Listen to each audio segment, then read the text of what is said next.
Langkah-langkah melakukan serangan: port scanner, network enumeration, mendapatkan dan menjaga root atau akses administrator, menggunakan akses dan atau informasi yang diperoleh, meninggalkan jejak akses sehingga sewaktu-waktu dapat digunakan lagi, attack, denial of service, buffer overflow, malware, brute force.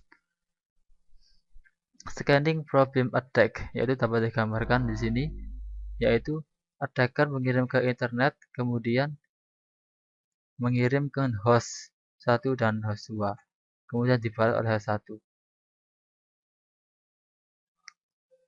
Network scanning ini merupakan gambar dari network scanning. Denial of service, serangan secara sporadis, yaitu attacker mengirimkan banjir message kepada server sehingga server akan overload. Ini merupakan contoh DOS. Dialog attack. Eavesdropping biasanya disebut dengan spoofing, cara penanganan dengan encryption. Impersonation dan message alteration ditangani dengan gabungan enkripsi dan autentikasi. Penyadapan dialog. Server mengirim pesan ke klien, kemudian klien mengirimkan pesan ke server. Pesan tersebut disadap oleh attack. Contoh serangan password. Contoh sniffing. Contoh keylogger yaitu menyimpan key. Pesan dirubah. Server mengirim pesan ke klien, kemudian klien mengirim pesan ke server.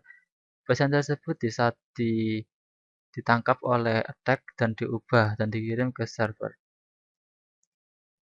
Bentuk keamanan terhadap serangan. Network penetration attack and firewall, yaitu attacker mengirimkan paket attack melalui internet, kemudian paket data tersebut dikirimkan ke hard client branding dan satunya di drop. Intrusion detection system, attacker mengirimkan paket, kemudian paket tersebut masuk ke situs paket basic dan di drop ke log paket, kemudian komputer tersebut memberikan alarm. Encryption untuk kerahasiaan, yaitu klien mengirimkan message tersebut dalam bentuk biner sehingga attacker tidak bisa membaca message tersebut. Ini peniruan dan autentikasi.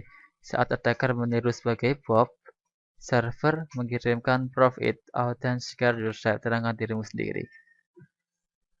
Keamanan sistem, yaitu pada komunikasinya diberikan secure dialog sehingga attacker tidak bisa membaca apalagi mengambil data. Hardening host computer. Masalahnya, komputer telah diinstal dan telah dikenal kerentanannya. Tidak hanya komputer Windows saja, hacker dapat menanganinya dengan mudah. Elemen-elemen hardening.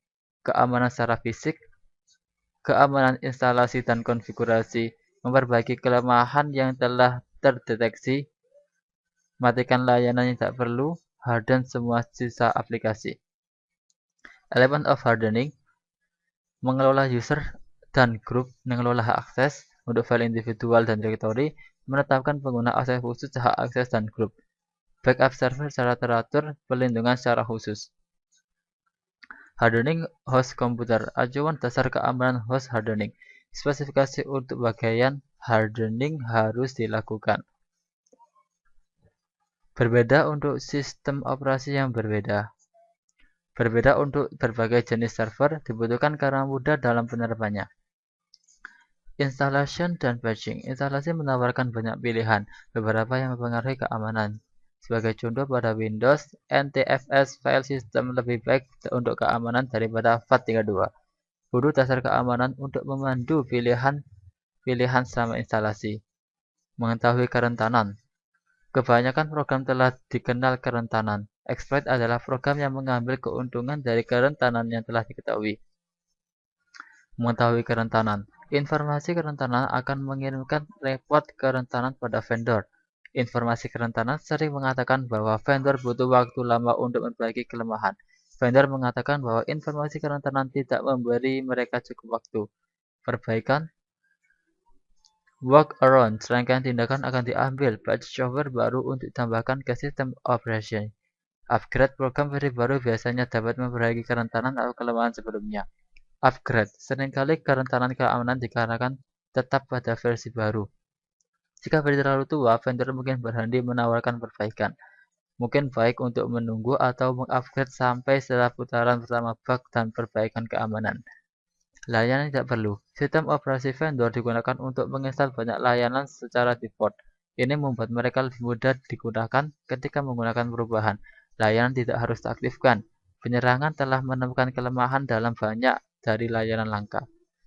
Vendor sekarang menginstal layanan yang lebih sedikit secara default lockdown mode. Putar ke dasar keamanan untuk melihat layanan apa untuk menghidup dan mematikan. Lebih mudah untuk menginstal terlalu sedikit dan menambahkan daripada menginstal terlalu banyak dan menghapus layanan tidak diinginkan. Mengelola user dan grup pendahuluan, setiap pengguna harus memiliki akun. Mereka juga dapat berkelompok, dapat menetapkan langkah-langkah keamanan untuk kelompok. Langkah-langkah ini berlaku untuk anggota sekelompok individu secara otomatis. Lebih cepat dan lebih mudah daripada keamanan menugaskan langkah-langkah untuk individu. Mengelola hak akses, prinsip permissionless. Berikan pengguna izin minimum yang dibutuhkan untuk pekerjaan mereka. Lebih layak untuk menambahkan hak akses selektif daripada mulai dengan banyak akses. Hal ini mengurangi keamanan layanan. Teknik hardening server lanjut. Pembaca event logs, pentingnya logging untuk mendiagnosa masalah. Gagal login bernama merubah program awal pesan kernel. Backup, file encryption, file integrity checker. Sekian presentasi dari kami. Saya ucapkan terima kasih.